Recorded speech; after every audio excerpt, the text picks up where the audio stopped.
Pessoal, eu gostaria de informar que o vídeo anterior é a aula de dispepsia funcional e essa é a continuação da aula de síndrome do intestino irritável. Houve um problema de conexão e o vídeo interrompeu no meio da gravação, tá?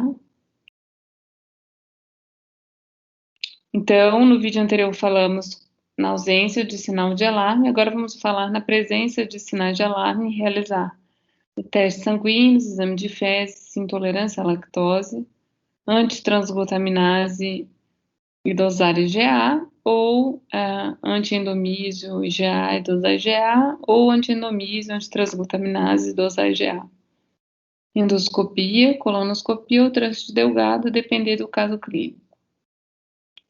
Então, as recomendações é que se faça um diagnóstico baseado na presença de sintomas característicos, na ausência de sinais de alarme, estabelecer o contexto social e o contexto familiar, por que o doente veio à consulta, qual a expectativa dele com relação à doença e seus temores, ele acha que é um câncer, que não vai melhorar, porque os sintomas são reais, apesar dos exames serem normais. E é importante esclarecer o prognóstico. Ops, não está passando. Ai, meu Deus.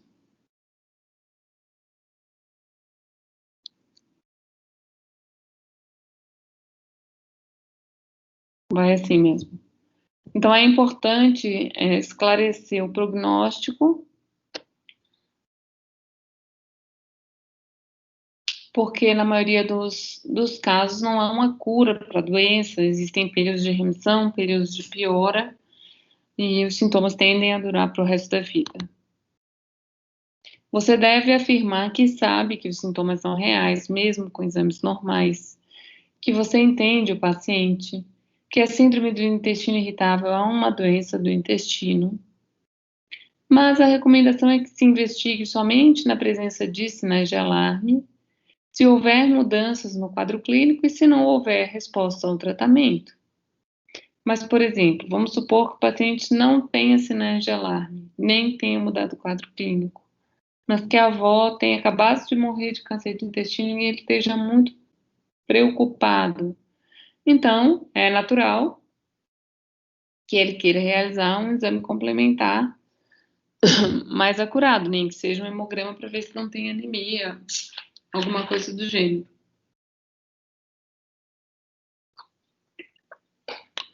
Deve-se definir a responsabilidade do paciente mediante o tratamento, os objetivos, que é a melhora no controle dos sintomas, e a necessidade de terapias complementares. Então, com relação à dieta, um intestino saudável necessita de uma dieta rica em fibras. A dieta rica em fibras, ela não melhora dor ou diarreia, mas pode melhorar a constipação. O intestino é igual a um tubo de pasta de dente. Pasta de dente vazia, você não consegue tirar a pasta.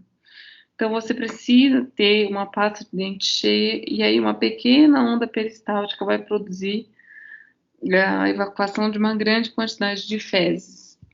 Para melhorar o bolo fecal, então, você vai usar os medicamentos formadores de bolo, tá? Uma dieta rica em fibras tem em torno de 5 gramas de fibra por dia. Para alcançar o ideal de 15 gramas ao dia, é necessária a suplementação com fibras artificiais ou vendidos na forma de suplementos. Cada envelope de fibra tem 5 gramas, tá? Então, o ideal até que fosse suplementado 2 a 3 doses diárias de fibras. No entanto, as fibras causam muita constipação, tá? Então é necessário, causam muitos gases, distensão abdominal. Então é importante começar com doses mais baixas e avisar o paciente. Os suplementos são melhor aceitos que alterações na dieta. Ah, você vai introduzir 5 porções de frutas e verduras ao dia, vai aumentar a ingesta de alimentos integrais. Nanana. Então, você vai fazer essas recomendações, encaminhar para o nutricionista, ajudar no plano alimentar, mas pode adicionar fibras na dieta. As fibras também podem ser fibras mais baratas, como o farelo de trigo, que é vendido no supermercado. Uma colher de sopa de farelo de 2 colheres de sopa de farelo de trigo tem 3 gramas de fibra. Então você daria 2 colheres de sopa de manhã e 2 à noite, por um preço bem baixo, o sabor desagradável, mas que alcançaria a meta inicial do tratamento. Considerar a sobreposição da deficiência de lactase, então o ideal é que o gastroenterologista ou médico investigue se há intolerância à lactose, se os testes estiverem disponíveis. Reduzir a ingesta de gorduras, álcool, cafeína, alimentos produtores de gás. Com relação aos alimentos produtores de gás, existem observações muito importantes. Esse grupo australiano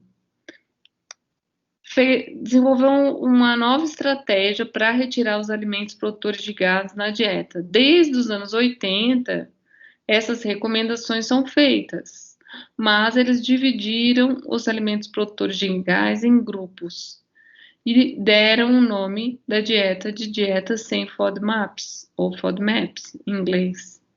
Vocês devem já ter ouvido falar disso pelas digital influencers. O que são FODMAPs? F de fermentáveis, O de oligosacarídeos, M de monossacarídeos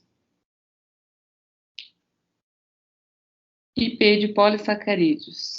Então, seria uma dieta sem oligosacarídeos, monossacarídeos e disacarídeos fermentáveis sem polióis, tá? Monodisacarídeos fermentáveis e polióis. Eu acho que eu fui traduzir letra por letra, não... Desculpa, pessoal. É uma dieta sem óligo, mono e disacarídeos fermentáveis e polióis, tá? Quais são esses alimentos? Bom, eles são, para vocês terem uma ideia, os alimentos ricos em frutose, como maçã, pera, mel. E aí vocês lembram da aula de intolerância à frutose. Tem alguns alimentos que envolvem grãos, não só o trigo e derivados, mas outros também. Eu vou passar uma foto para a Raquel para ela colocar para vocês o grupo dos FODMAPs. Essa dieta é basicamente uma dieta pobre em carboidrato e beira uma dieta cetogênica. Por essa razão, essa dieta ela não é recomendada por mais de 2 meses. Esses 2 meses são um período de adaptação para que o indivíduo possa identificar quais alimentos lhe trazem desconforto e posteriormente excluí-los da dieta para melhorar sua qualidade de vida. A redução da cafeína é em função da alteração na peristalse. A gordura, para os pacientes que têm dificuldade de digerir gordura, e o álcool, porque também pode influenciar. Então, só para lembrar, os alimentos ricos em frutose, as frutas, né, que na verdade elas são muito saudáveis, mas podem causar sintomas em muitos pacientes. Os probióticos são cada vez mais estudados e recomendáveis, podem ser um bom adjuvante no tratamento da síndrome do intestino irritável. Os medicamentos eles devem ser orientados em função do sintoma predominante. Então, nós temos como sintomas dor, constipação e diarreia. Então, vamos ver o tratamento da dor com antiespasmódicos e anticolinérgicos. O Buscopan, que é bem conhecido, temos o Dicetel, que é o brometo de pinavério, que é um bloqueador de canal de cálcio de ação intestinal. Temos o Duspatalin, que é a mebeverina, que é um antiespasmódico não colinérgico usado para dores de origem intestinais. E o Digetrate ou trimebutina, que é um agonista opiáceo, também usado para dor.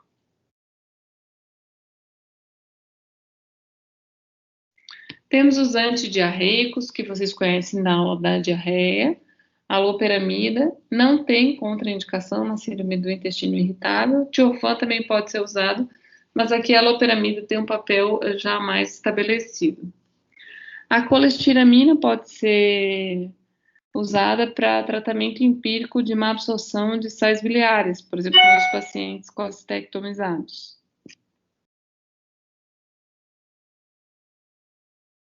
Para os pacientes constipados, os laxativos. Então, nós falamos dos formadores de bolo, depois vocês têm os laxativos osmóticos e os laxativos irritativos ou estimulantes, que é a mesma tabela da aula de constipação. Temos os agonistas do receptor da serotonina para tratamento da constipação, Tegaserod ou Resolor, que é mais novo, Resolor, com menos efeito colateral. Eles podem dar alterações cardíacas e devem ser usados preferencialmente em pacientes bem jovens, tá? Que não têm comorbidade. Os antidepressivos preferenciais são a nortriptilina, paroxetina, e os benzodiazepínicos devem ser evitados. Muita gente prescreve benzodiazepina para síndrome do intestino irritável, não devem ser prescritos, tá? Os antidepressivos, eles têm a função de aumentar ou eliminar a dor. Lembra que os pacientes são mais sensíveis? Então, essa que é a função, tá? Eu acho que vão ficar muitas dúvidas.